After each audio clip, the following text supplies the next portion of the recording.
श्रीदेवी भागवत का छठा अध्याय धूम्रलोचन वध। मैं सर्वज्ञेश्वर भैरव के अंग में निवास करने वाली परमोत्कृष्ट पद्मावती देवी का चिंतन करता हूँ। वे नागराज के आसन पर बैठी हुई हैं। नागों के फरों में सुशोभित होने वाली मणियों की विशाल माला से उनकी देहलता उद्वासित हो रही है। सूर्य के समान उनका तेज है। तीन नेत्र उनकी शोभा बढ़ा रहे हैं। वे हाथों में माला, कुंभ, कपाल और कमल लिए हुए हैं तथा उनके मस्तक में अर्ध चंद्रमा का मुकुट सुशोभित होता है। ऋषि कहते हैं, देवी का यह कथन सुनकर दूत को बड़ा अमर्ष हुआ और उसने दैत्यराज के पास जाकर सब समाचार विस्तार पूर्वक कह सुनाया।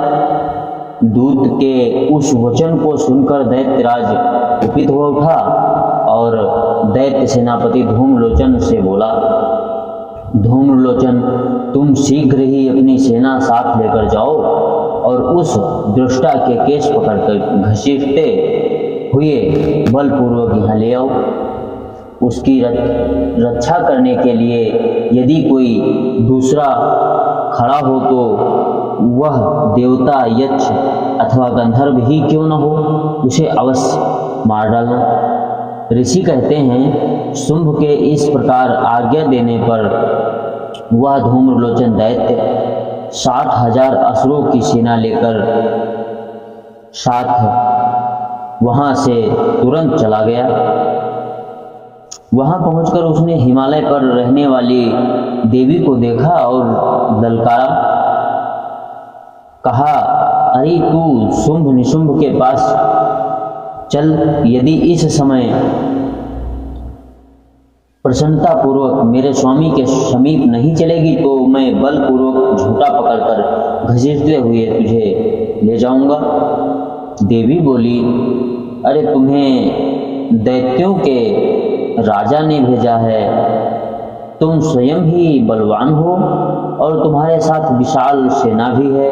ऐसी दशा में यदि तुम मुझे बलपूर्वक ले चलोगे तो मैं तुम्हारा क्या कर सकती हूँ। ऋषि कहते हैं, देवी के कहने पर असुर धूम्रलोचन उनकी ओर दौड़ा। तब अंबिका ने हुम शब्द के उच्चारण मात्र से भस्म कर दिया। फिर तो क्रोध में भरी हुई दैत्यों की विशाल सेना और जगदम्ब अंबिका ने एक दूसरे पर तीखे सायकों, शक्तियों तथा फरसों की वर्षा आरंभ की। इतने में ही देवी का वाहन सिंह क्रोध में भरकर भयंकर गर्जना करके गर्दन के बालों को हिलाता हुआ असुरों की सेना में कूद पड़ा। उसने कुछ दैत्यों को तो पंजों की मार से, कितनों को अपने जबड़ों से और कितनों को ही महादैत्यों को पटक पटक कर ओठ की दाढ़ों से घायल करके मार डाला। उस सिंह ने अपने नखों से कितने दैत्यों के पेट फाड़ डाले और थप्पड़ मारकर कितनों के सिर धड़ से अलग कर दिए। कितनों की भुजाएं और मस्तक काट डाले तथा अपनी गर्दन के बालों को हिलाते हुए उसने दूसरे दैत्यों के पेट फाड़कर उनका रक्त चूस लिया। अत्यंत क्रोध में भरे हुए देवी के वाहन उस महाबली सिंह ने क्षण भर में ही असुरों की सारी सेना का संहार कर डाला।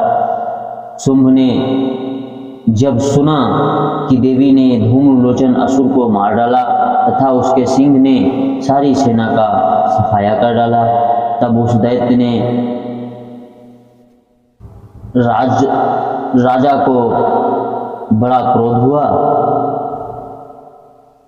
उसका ओठ कांपने लगा उसने चंड और मुंड नामक 2 दैत्यों को आज्ञा दी, हे चंड, हे मुंड, तुम लोग बहुत बड़ी सेना लेकर जाओ, उस देवी के झूठे पकड़कर अथवा उसे बांधकर शीघ्र ही यहाँ ले आओ। यदि इस प्रकार उसको लाने में संदेह हो तो युद्ध में उसे सब प्रकार के अस्त्र शस्त्रों तथा समस्त आसुरी सेना का प्रयोग करके उसकी हत्या कर डालना। उस दृष्टा की हत्या होने पर सिंह के भी मारे जाने पर उस अंबिका को बांधकर साथ ही शीघ्र लौट आना। इस प्रकार श्री मार्कंडेय पुराण में श्रावणिक मनवंतर की कथा के अंतर्गत देवी महात्म्य में धूम्रलोचन वध नामक 6वां अध्याय पूरा हुआ। जय माता की।